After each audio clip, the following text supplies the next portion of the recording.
The man discovered something strange while he was in the restroom. Despite it being the apocalypse, a large group of strangers was walking toward him. He immediately turned and ran back to his camp. By the 10th year after the apocalypse, only a few thousand people remained on Earth. Now a group holding knives appeared, which could only mean one thing. These people were not friendly. Jeff was so scared that he fell to the ground. His father, who was nearby, also heard the noise. When he looked more closely, he saw that the group was only a few dozen meters away. Battle hardened, his father knew that another deadly fight was about to begin, but at that moment, Jeff froze. His wife, already infected, lay nearby. Watching his father pack their things, Jeff only snapped out of his panic when his father handed him a bag to help. But the strangers were closing in on the camp. His father kicked away a wooden board and hurriedly led the family out through the back door. In the post-apocalyptic world, resources were scarce, and getting caught would have disastrous consequences. Seeing that running wasn't a good option, Jeff's father opened a nearby toilet lid. To ensure his son and daughter-in-law's survival, he pushed them both down into the hole and turned to face the ruthless survivors himself. But how could one man face off against so many?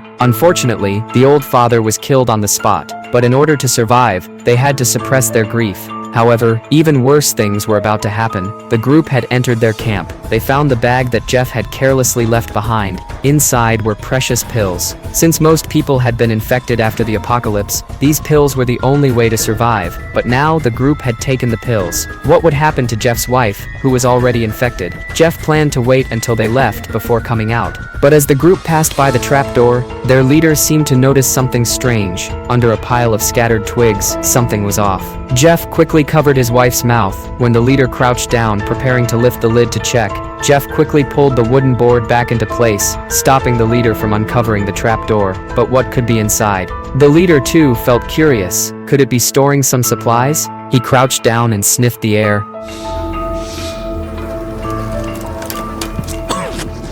The sharp, pungent odor made him cough repeatedly. The couple successfully avoided detection. Only after the group had completely left did Jeff crawl out of the hole. By then, the camp was in complete disarray. All the supplies had been looted, but how could they survive in the post-apocalypse world?